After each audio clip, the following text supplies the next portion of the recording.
தள்ளி வச்சிருக்கணும். தண்ணி இல்லாமல் ரொம்ப தண்ணி ஊற்றி தான்.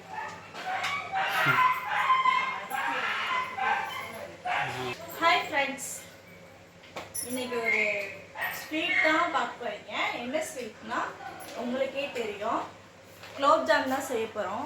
குலோப்ஜாம் ஒரு பேக்கெட் வாங்கிறேன். ஒரு பேக்கெட் குலோப்ஜாம், 1/4 கிலோ சீனி,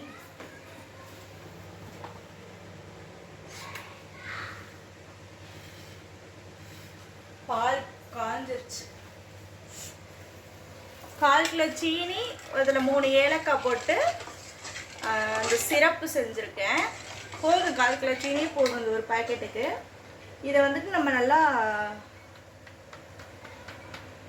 குலோப்ஜாம் மாவு வந்துட்டு பாலில் தான் நான் பெசருவேன். ஒவ்வொருத்தவங்க தண்ணியில் பெசருவாங்க. பாலில் பெசரிட்டு நல்லா கொஞ்சம் நெய்யி விட்டு நல்லா பிணைஞ்சு நல்லா கொஞ்ச நேரம் 10 நிமிஷம் ஊற வைக்கணும். ஊற வச்சதுக்கு அப்புறம் தான் நல்லா பால்ஸ் நல்லா அமுத்தி தேய்க்கணும். அமுத்தி தேய்ச்சி உருட்டணும். உருட்டினா தான் அந்த வெடிப்புலாம் இல்லாமல் நல்லா இருக்கும். குலோப்ஜாம் நல்லா குண்டு குண்டாக இருக்கும். மாவு பார்த்தோன்னா பால் பவுட்ரு மாதிரி தான் இருக்கும், செம்மையாக இருக்கும். ஸோ வந்து சிரப் ரெடி ஆயிடுச்சு. நமக்கு சிரப் நல்லா ரெடி ஆயிடுச்சு. சர்க்கரை நல்லா கரைஞ்சிருச்சு. ஓகே, இப்போ அமர்த்திடலாம்.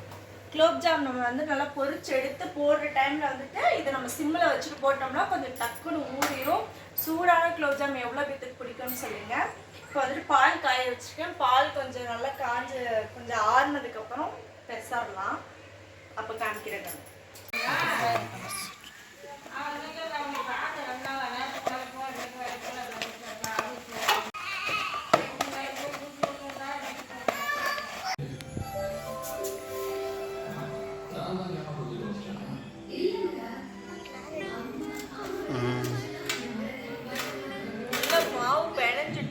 பால் ஊற்றி நல்லா நெய் நல்லா சுத்தமான நெய், பால் நல்லா ஊற்றி நல்லா பிணைஞ்சு நல்லா ஊற வச்சிடணும்.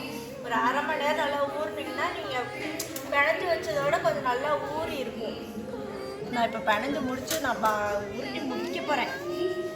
அதே மாதிரி குலோப்ஜாம் உருட்டுறதும் பார்த்தீங்கன்னா நல்லா அழுத்தி பிடிச்சி அமுக்கி பிடிச்சி உருட்டணும். உருட்டி வெடிப்பு இல்லாமல் உருட்டணும். நல்லா சைனிங்காக இருக்கும் உருட்டி முடிக்கிறப்ப. இந்த பால் பார்த்தீங்கன்னா நல்லா எங்கிட்ட விரிசல் இல்லாமல் நல்லா இருக்கணும். அப்போ தான் நல்லாயிருக்கும். குலோப்ஜாம் வந்துட்டு பாவில் போடுறப்ப வெடிக்காது, குண்டு குண்டாக இருக்கும். குண்டு குண்டாக வேணும்னா நீங்கள் வந்துட்டு கையை நல்லா அழுத்தி பிடிச்சி விடணும். என்ன கை தான் வலிக்கும், கை தான் ரொம்ப பெயின் ஆகுது. உருட்டுறது தான் கொஞ்சம் வேலையே. மற்றபடி இதில் வேறு எந்த வேலையும் இல்லை. உருட்டுறது மட்டும்தான் வேலையே. மற்றபடி ரொம்ப ஈஸி தான். உருட்டுறது மட்டும் நல்லா அழுத்தி பிடிச்சி உருட்டி வச்சு அப்புறம் பொரிக்கிறப்ப காமிக்கிறேன். உருட்டி முடிக்க போகிறேன். டிவி வேற நானும் சீரியல் ஓடிட்டு இருக்கு, அதனால உங்களுக்கு கேக்குதா என்னன்னு தெரியல பேசுறது. நல்லா உருட்டணும். அந்த மாதிரி நல்லா பால் தெரியுதா, நல்லா அழுத்தி பிடிச்சி உருட்டணும். கை தான் வலிக்கும். மணக்குது, மணக்கும். பால் பால் நெய் அந்த குலோப்ஜாமாவே அவ்வளோ ஸ்மெல்லாக இருக்கும். இதுவே நல்ல மணக்குது.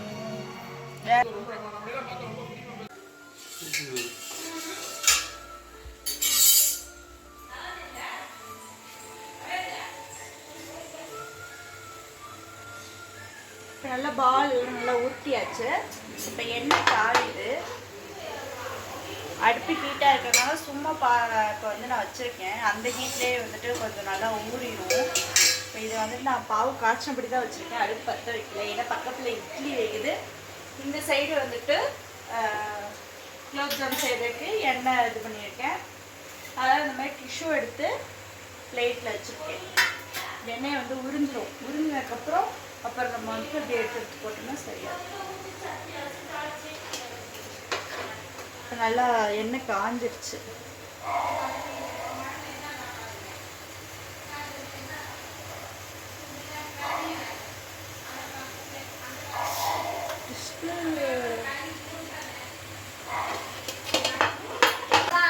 என்னப்பா எது? இங்கே அந்த ஐஸ் இருக்கு. காலையில் தான் வாங்கணும். இந்த உனக்கு அப்பா குலோப்ஜாம் தரேன்.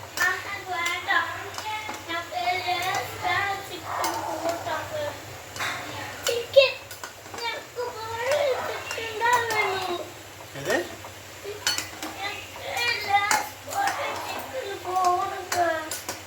லேஸ் போட்டதா?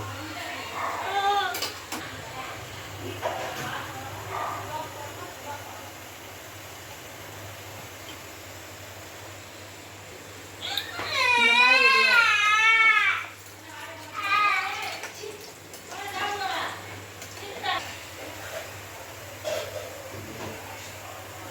நல்லா இந்த மாதிரி பொன்னிறமாக எடுத்ததுக்கப்புறம் இப்போ எண்ணெயை ஃபுல்லாக இழுத்துருச்சு.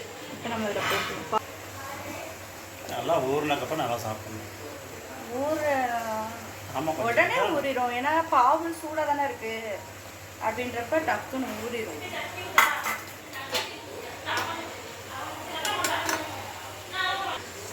ஊறிடுச்சு அதுக்குள்ளேயுமே. இது ஏன் டிஷ்யூவில் போடுறோம்னா அப்படியே டேரெக்டாக போட்டோம்னா இதில் கொஞ்சம் ஆயில் இருக்கிறதுனால கொஞ்சம் ஆயிலாக இருக்கும். இப்போ பார்த்தீங்கன்னா இந்த ஆயில் இதுவே தெரியாது. நல்லா அந்த அதில் குலோப்ஜாம் விட்டுருக்கு. நம்ம மாவில் பிணையிறப்ப நெய் விட்டுருந்தோம்ல, அந்த நெய்யே கரெக்டாக இருக்கும். ஏன்னா அந்த எண்ணெய் ஒரு இதுவும் இருக்கும். அதனால தான் டிஷ்யூவில் போட்டு போடுறோம்.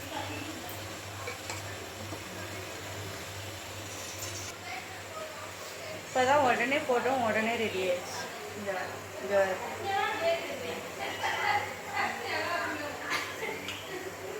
சுடு. சூடாக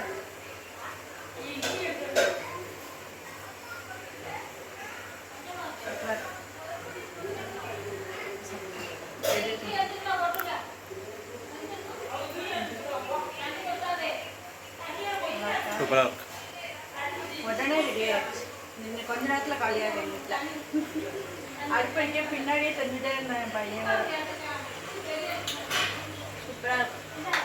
நீங்களும் இதே மாதிரி ட்ரை பண்ணி பாருங்கள். ட்ரை பண்ணி பார்த்துட்டு எப்படின்னு சொல்லிட்டு கமெண்ட் பண்ணுங்கள். நாங்கள் கூட வீடியோ பிடிச்சி லைக் பண்ணுங்கள், ஷேர் பண்ணுங்கள், கமெண்ட் பண்ணுங்கள். மறக்காமல் சப்ஸ்கிரைப் பண்ணுங்கள். நாளைக்கு ஒரு இன்ட்ரெஸ்டிங்கான வீடியோ சந்திக்கிறேன். பாய்.